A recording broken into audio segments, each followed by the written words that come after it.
waa Soomaali haddana wuxuu isku dayay inuu dhaco guud ahaanba xogta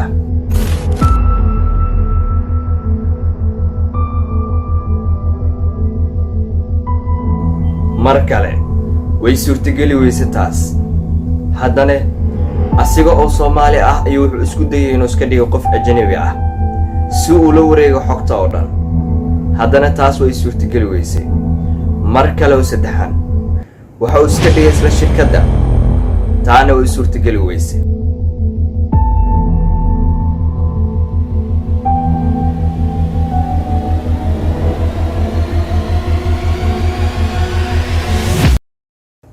qofka aan ka hadlayo waa qof isku dayay inuu la wareego xogaha guud ee qofka shakhsiyadiisa adiga hadda muuqaalkan daawanaya waa ay kugu soo socotaa mar ay ahaataba waxaan rabaa inaan ku tusiyo isla muuqaalkan inta daawanayso qofka aan ka sheekeynayo waa qof Soomaali ah number ayuu wataa wuxuu isku dayaa 24 saac inuu la wareego xogaha dadka Islaameed xatooyin noocee ayuu isticmaalaa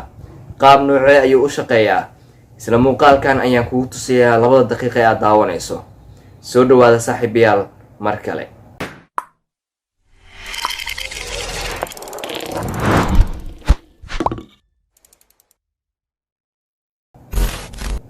aan ku bilaabo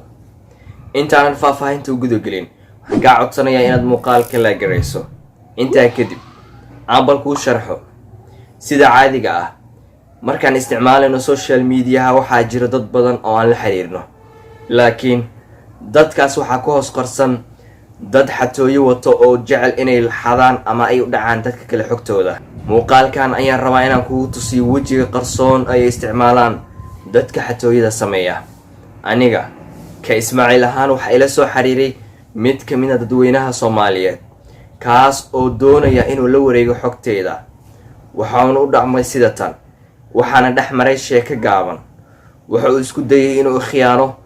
marka koowaad wuxuu isku dayay inuu iska dhigo qof Soomaali ah way shaqay weyse markii labaad wuxuu iska dhigay qof ajnabi ah way shaqay weyse markii saddexaadna wuxuu iska dhigay shirkadii oo loogadii oo degsaday haddaba waa kuma qofkaasi ila daawo waa kana sheekadeynay wada hadal ayaa in dhaxmaray sidaan hore kugu soo sheegay waxaad u jeedaa waxa uu soo diray marka koowaad assalaamu calaykum saaxiib kadibna waxa uu soo raaciyay qoraaladan dheerdheerta ee magac ciwaan ahaan u qoran login alert way u socoweysay kadib waxa uu yiri we are from Facebook way u socoweysay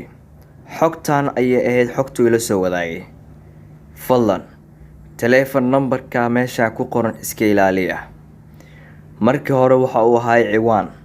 qof wajigiisa ayaa saarnaa laakiin dib ayuu iska bedelay login alert we can help you ayaad u jeedaa oo English ah intaba waxa uu isku dayayaa inuu iga dhaadhiciyo inuu yahay shirkadda laakiin waa uu fashilmay oo markii hore ayuu ku soo bilaabay assalaamu calaykum saaxiib Ismaaciil mar dambe ayuu waxa uu leeyahay waxaan ka caawinaynaa haddii cilad ka haysta akoonkaaga fadlan soo raac linkigan hoose haddii linkigaas aad ku dhufato guud ahaanba waxaa lagu weydiin doonaa nidaam ka duwan nidaamka caadiga ah waxaa lagu dhihi doonaa soo geli nambarkaaga Facebook fariimaha uu ii soo dirayay way iska soo daba dhacayeen xitaa mar wuxuu isku dayay inuu si toos ii soo waco laakiin way suurtageli weysay fariinta login alert ayuu isku soo dayay inuu dhowr jeer ii soo diro laakiin kumaanan dhufan fariintan waxa ay ka turjumaysaa in uu si toos u jabsan karo akoonkayga waa haddii aan furo linkiga fadlan waa nambarkaas ogow waxaana sidoo cajiibe sheekadu intaas kuma sii eka waxaa jira sidoo kale kuwo kale oo isticmaala xirfado kale ninkani linkiga hoose aan kuu soo sheegay ama qoraalka alertiga ee linkiga hoos ku qoran haddii aad ku dhufato waxaa lagu dhihi doonaa fadlan buuxi foomkan waxaa ku soo bixi doona Facebookgaaga kali passwordkiisa iyo usernamekiisa haddii marba intaas ay ka baxdo oo guud ahaanba waa la wareega xogtaada oo idil tanna waa mid ka mid ah shaxa ama maskaxda ay adeegsadaan dadka wax dhaca haddaba adiga muuqaalkan daawanaya waa uu soo gaaray ayaan filayaa waxaan ka codsanayaa inaad saaxiibadaada ula wadaagto si iyaguna u ogaadaan ama uga feejignaadaan ogow